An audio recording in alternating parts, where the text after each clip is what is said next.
gusto recibir a Boris. Y en este caso, como todas las semanas, cada vez que nos acompaña, él nos plantea los temas y a nosotros se nos dibuja una sonrisa en la cara. Y hoy, cuando leímos Corto Buscaglia en el guión, fue como que se nos ensanchó el corazón. Bienvenido, Boris. Hola, chicos del dúo dinámico, ¿cómo están? Un gusto reencontrarme con ustedes. Antes que me olvide, un abrazo enorme a Martita Matos, amiga y vecina de allá de la Ciudad Vieja. Ayer tuvimos una charla espectacular a raíz de esto del Corto Buscaglia que yo había propuesto en las redes y eso. Vive en la esquina de mi casa. Es un ser humano excepcional. Cierro paréntesis. Y vas a hablar de otro ser humano excepcional. No. A ver, referentes culturales en este país afortunadamente sobran cuando uno sale de fronteras. A veces nosotros decimos, no le importaba a nadie sabe de Uruguay. Mentira, chiquilines, mentira. Le importamos a mucha gente sabe de nosotros y la regambre cultural del uruguayo, sin chauvinismo, sin golpearse el pecho y sin bobadas, es importantísima. Dentro de esa cultura uruguaya, el nombre de Horacio Buscaglia es un nombre irreversiblemente ligado a todo lo que tiene que ver con nosotros. Como decía muy bien JP recién, desde diferentes facetas. El tipo fue músico, compositor, actor, creativo, publicista, hizo de todo en su vida.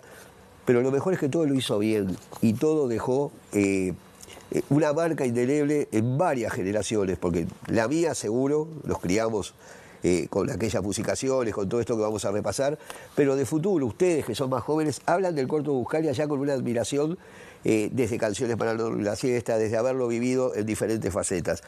El Corto arrancó allá a finales de los 50 con un grupo musical, él era el batero, era una suerte de Ringo Starr muy joven, de un grupo que se llamaba Blue Moon, y hacían bailes y fiestas de 15 los chiquilines.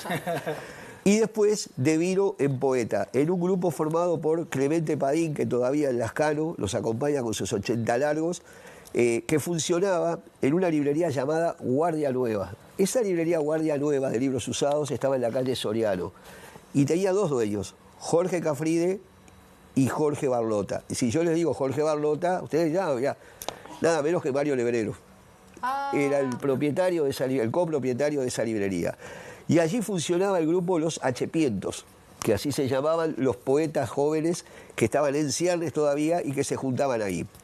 Y que sacaban una revista llamada Los Huevos del Plata, que circuló entre el 65 y el 69, acá y en la vecina orilla. Les recuerdo que en la vecina orilla, como no podía ser de otra manera en esa década, había un gobierno dictatorial, entonces todo esto era clandestino. Acá no lo había, pero estaba complicado igual el tema de libertades y de cosas.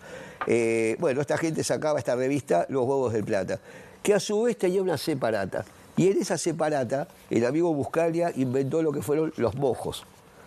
Los mojos, que luego fueron mojos y bembolios, todo un divague surrealista, son los que acompañan cada canción de los recitales de musicación. Por ejemplo, este disco, Musicación 4 y medio, que fue un invento de un dúo llamado Orama, Horacio y Eduardo Mateo. Mira vos. ¡Qué belleza! Esta es la génesis de los principales recitales que empezaron a ocurrir allá por los años 60, llamados Musicación.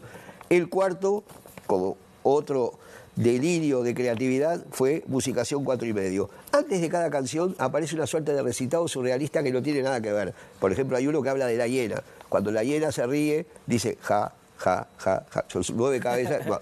Estos divagues fueron llamados y bautizados por Buscaglia mojos.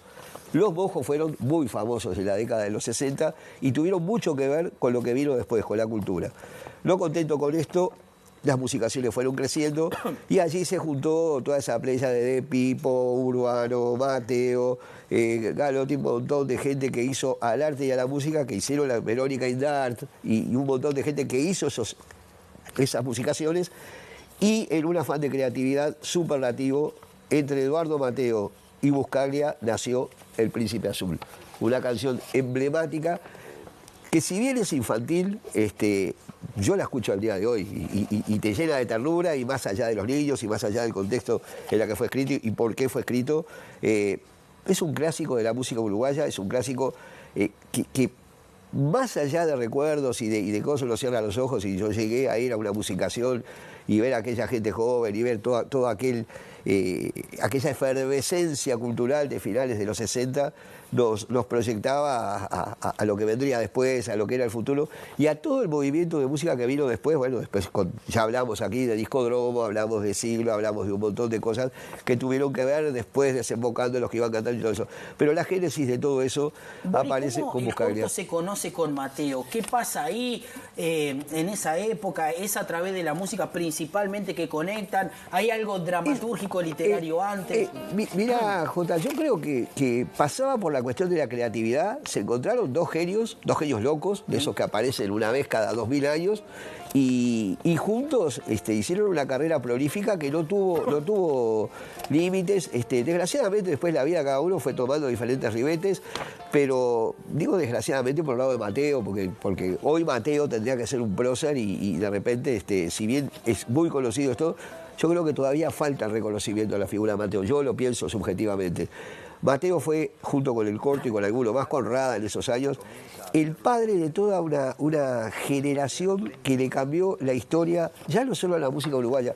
Lo que hablábamos proyectando de los Beatles tantas veces, como fenómeno cultural, como fenómeno social, todo esto, yo creo que el Corto y Mateo bien pueden haber sido los padres de todo eso.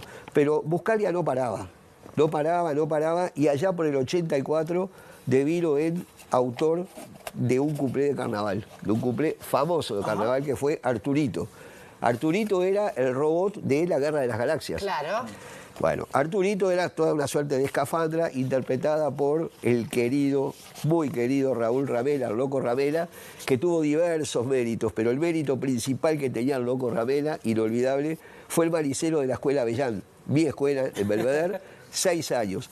Entonces, cuando los morlacos alcanzaban para el cono de maní, él generosamente te lo llenaba. Pero cuando veía la carita de aquellos chiquilines, de estos chiquilines viejos ahora, que salían y no había para el maní, te abría la mano y te regalaba un puñado de maní todos los días, chiquilines. Llueva, frío, calor, viento. El Loco Ramela devino burguista y fue el intérprete de ese cuplé, Arturito, un cuplé excepcional con un garrotazo brutal a una dictadura que ya se estaba yendo, porque en el 85 devino la democracia, pero muy bien hecha cuando todavía no teníamos muy claro el hecho de poder votar o no votar. Los Diablos Verdes ese año, la imagen del Corto allí, los Diablos Verdes ese año, con este cumpleaños Arturito, realmente la rompieron en otro alarde brutal de lo que era la creatividad de este hombre, que más adelante, en el 89, se puso a los hombros la campaña política del Frente Amplio para las elecciones con el profesor paradójico. Ustedes se acordarán de la corneta paradoja. Sí. Boris, quiero hacer una pregunta y no pecar de hacerme la joven ni muchísimo menos, pero estás hablando mucho como en presencia, ¿no? De haber mucho presenciado. Claro. ¿El Corto era valorado en ese momento como lo valoramos ahora o a la distancia? Es que, porque vos estás diciendo, hacía esto, y capaz que en ese momento no era tan... Yo creo que en ese momento la generación, digamos, cohabitante de la época, y era muy valorado, sí. Mirá, hay cosas que la vida te regala. En una Bienal del Libro en San Pablo, bueno, voy a abordar el avión para venir, y me toca sentarme en el asiento acá y pegado a mí el Corto. Fueron las 2 horas 20 de viaje más cortas de mi vida, porque el tipo no paraba de desgranar, se había criado en Malvin, me empezó a contar de su infancia. El tipo era una anécdota atrás de otra y cada cosa te maravillaba más. O sea, era una fuente inagotable. Lo de valorar, vos sabés que al uruguayo le cuesta valorar mientras vos estás en vida. Yo estoy siempre en contra de esos homenajes post-mortem, ¿viste? Le vamos a poner China Zorrilla a la plaza. Mijo, tuviste 93 años para ponerle China Zorrilla a la plaza. Tenías que esperar que se muera para... Bueno. Por eso te preguntaba. Ese tipo de cosas, ¿viste? Yo, en lo personal, desde el punto de vista subjetivo, a mí no me gustan. Bueno, el Corto tiene la frase que agarramos, que se hizo muy famoso, que es que sponsor la muerte. Bueno, querido Dios, ¿cómo está usted? ¿Cómo le va a usted, Boris? Bien, existe el mito de que nunca dijo esa frase, sí, bueno, pero se decía. O sea, popularmente. Que sponsor la muerte. Sponsor la muerte. Si la dijo o no la dijo, quien la haya inventado es una genialidad. O sea, no se puede ir nunca contra el mito. No, nunca. No, Jamás. no, eso es verdad. Mira, estamos en un tiempo de revalorización y de mirada crítica de todo lo pasado. Entonces, ya no sabés si era o no era, si lo dijo o no lo dijo. La frase es todo un acierto, es real. Ustedes también sabrán que el corto fue actor, trabajó en la película El Chevrolet, no sé si lo recuerdan. El corto después hizo aquella campaña publicitaria de aquel diario La República de esa época con Galíndez, el perro. Sí, el perro Galíndez. El perro Galíndez. Esa raza de perro es Galíndez. Galíndez. Sí, Son sí. los Galíndez de por vida con los avisos económicos que como el otro periódico tenía un gallo, tenía un perro y era Galíndez y era brutal. Participó en cuanto evento había en la época y era artífice. Yo digo, hay gente que no se puede morir, y menos a los 62 años, tan joven como se fue este hombre. Pero bueno, después la Fundación de Canciones para no dormir la siesta, allá por el 79, donde revolucionó la cabeza. Hoy, mis nietos, escuchan Canciones para no dormir la siesta. O sea, producto de la influencia de sus padres, no viva, pero hay fenómenos y hay clásicos que son de por vida. El asociar o el intentar disociar la imagen del corto Buscaglia de lo que es el fenómeno cultural uruguayo de los 60 para adelante es imposible. Es imposible desde la faceta que ustedes quieran. Cofundador de Teatro La Candela, participante activo, La Nave de los Locos y La Conjura de los Necios en CX30. La Conjura de los Necios, la Nave de los Locos fue un programa que no había gente que no lo escuchara todas las noches en la 30. Y luego La Conjura de los Necios, basada en el libro de John Kennedy Toole, un libro que les hago la historia corta. John Kennedy Toole escribió un libro, La Conjura de los Necios, y lo llevó a 135 editores y nadie se lo editó. Ajá. El tipo se deprimió y se suicidó.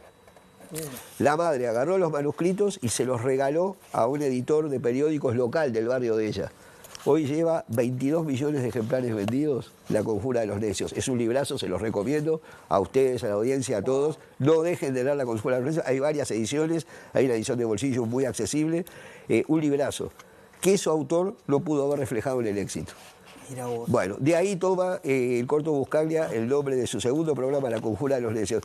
O sea, un hacedor cultural de aquellos que la vida te regala cada tantos años. Yo creo que bien valía la pena hoy dedicarle la columna a gente como el corto. Hay muchos, ¿no? Pero yo tengo, se nota, evidentemente, particular admiración por una persona que hace tanto por la cultura y que todo lo hace bien. Desde un lugar de creatividad, desde un lugar removedor, en tiempos muy duros, arrancó en una democracia relativa, se fumó, hablando en castellano antiguo, toda la dictadura, nunca dejó de crear, y una vez instalado en democracia también hizo aquello, por ejemplo, de la paradoja que veíamos recién, que marcó, mirá las imágenes divinas de época, Increíble. con Mateo, que impresionante. Y un legado también dejó increíble, legado, ¿no? sin duda, Familiar sin duda. en todos sus hijos. Sin duda, claro. el Martín, el Pablo. Son todos unos cracks. No, sin dudas. Hay una antología por allí que editó, vuelvo a mencionar a Macachín, a Gustavo, con su sello Yaburú.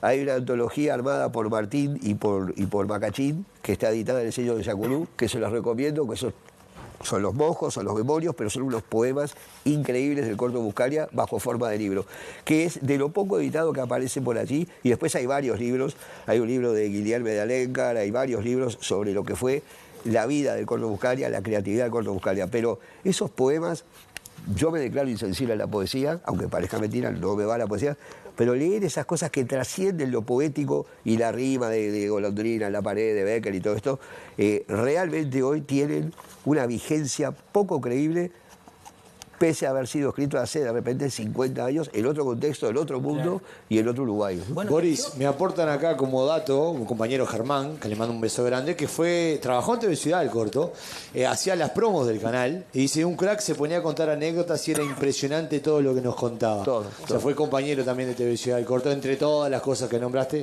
era el encargado de hacer las promos. Y tenía un programa político, humorístico político llamado Cortocircuito. No. Un creativo de aquellos, realmente. Bueno, hablar de la sensibilidad. Dirigió Romeo y Julieta, por ejemplo. Dirigió O sea, como Romeo y que Julieta. también Sí. tenía una visión sobre lo clásico que era bastante innovador. Dirigió, las tengo anotadas, lo vamos a aburrir, pero 42 obras. Dirigió a Sófocles.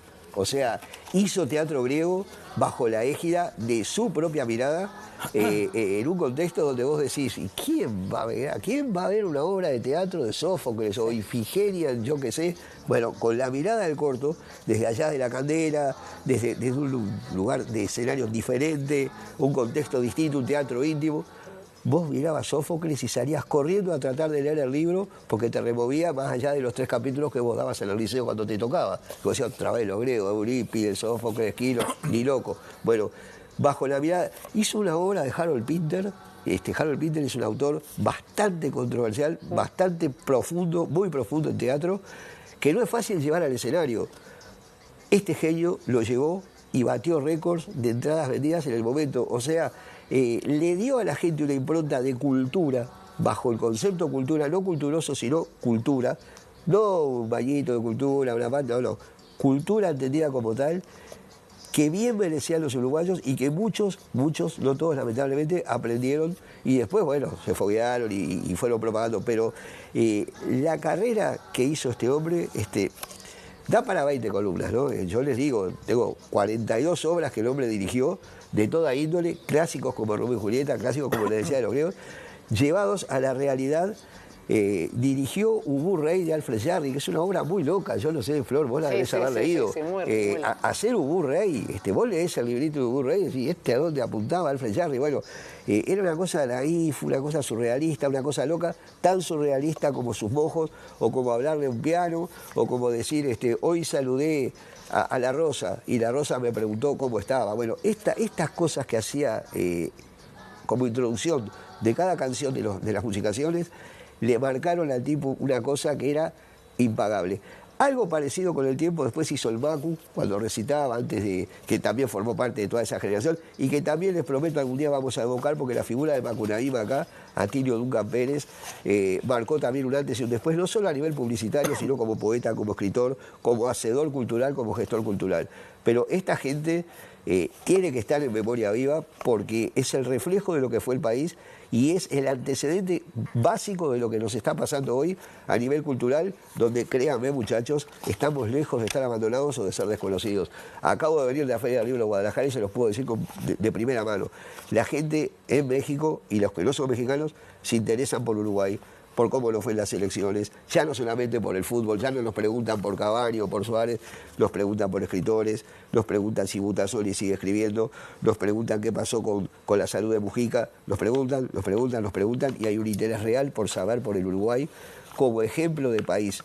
Te lo ponen democrático, pero también como un emblema de la cultura. El stand de Uruguay en la Feria de Guadalajara, un stand muy lindo, muy digno para lo que es el contexto de la feria, nunca dejó de tener gente y chicos jóvenes sobre todo leyendo poetas contemporáneos y leyendo mucho que a mí me importa mucho, a Circe Maya. ¿Sabes una cosa, Boris? Siempre nos queda corto el tiempo contigo porque el tiempo es tirano en televisión y todo es quedó tan corto, interesante.